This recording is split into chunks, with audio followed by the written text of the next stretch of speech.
para proferir sustentação oral, doutor Samuel Almeida Keller, pelo paciente. O senhor tem a palavra. Pode. Obrigado, excelência. Há uns 15 dias eu estive aqui nesse tribunal e fiz uma sustentação perante a 9ª Câmara, e eu tive a oportunidade de despachar junto ao desembargador Valner. E aí o desembargador Valner, ao me receber, perguntou: doutor, o que te traz aqui? Aí, senhor procurador, eu respondi para ele: o que me traz até aqui é a esperança. Eu saí lá de Teoflotone para vir até essa Câmara para poder ver se eu consigo mudar o cenário de um jovem que hoje encontra-se encarcerado devido às circunstâncias que eu vou expor aqui. Mas não sem antes cumprimentar Vossa Excelência, desembargador Anacleto, presidente, desembargador Maurício, que é o revisor, desembargador Henrique Abiaco, que é o nosso vogal aí.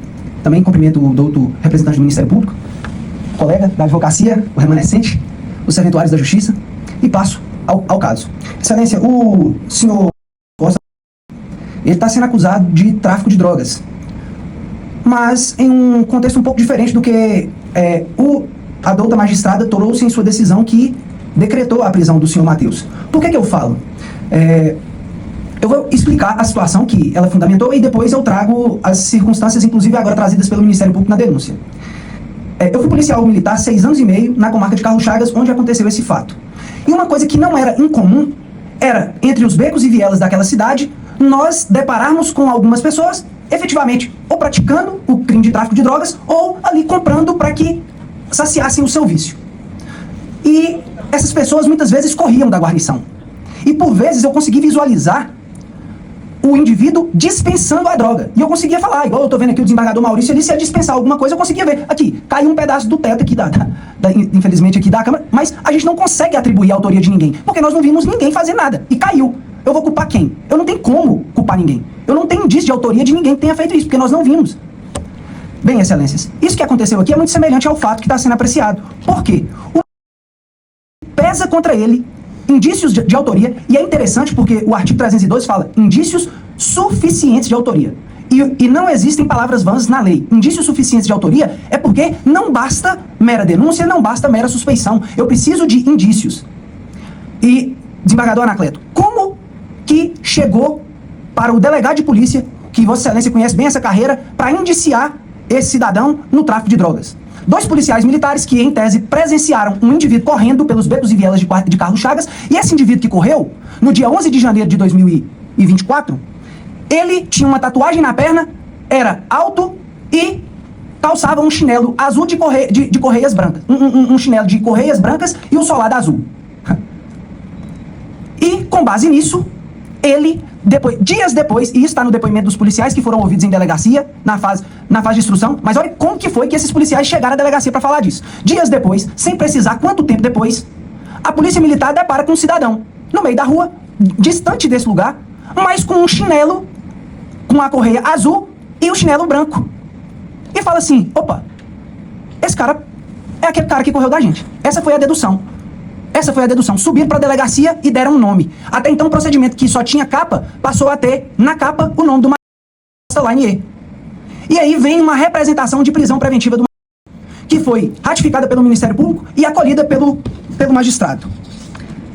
Além dessa fragilidade da autoria, agora eu vou falar do 312, aí eu já bati na fragilidade, porque nós temos aqui pouquíssimas coisas que atribuem à autoria. Eu não estou fazendo revolvimento fático probatório, mas eu preciso falar desses fatos. Aí eu venho e vou falar sobre a materialidade. Excelência, enquanto a materialidade desse crime, o que nós tivemos foi um pacote encontrado no local próximo onde o rapaz esteve. Eu falei com o senhor, desembargador Anacleto, o senhor tem experiência na carreira policial.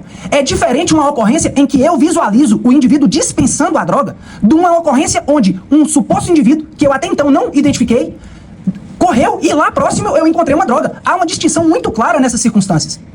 E aqui é o que nós temos para atribuir a autoria. Materialidade. Materialidade, um total de 14,7 gramas de droga, 1,63 de crack e 13,7 de cocaína.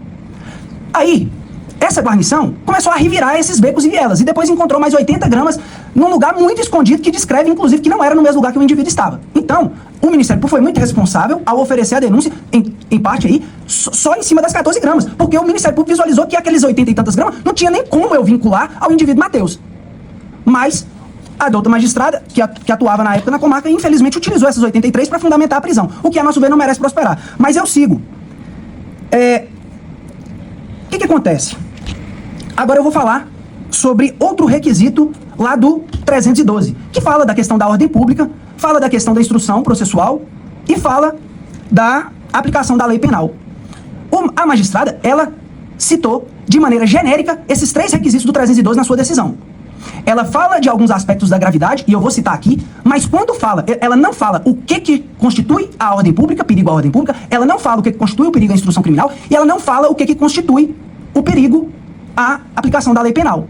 Mas o senhor sabe o que ela fala, desembargador Henrique Abiato? E eu tenho certeza que Vossa Excelência reprova o que foi utilizado, porque Vossa Excelência já escreveu sobre o recrudescimento da política criminal brasileira contemporânea entre o direito penal simbólico e o alarmismo social. A douta magistrada chega a usar que Carlos Chagas está sendo assolado por diversos crimes, dentre crimes de homicídio, e discorre mais de 3 laudas para falar sobre a criminalidade, para utilizar isso como gravidade para sustentar uma prisão preventiva.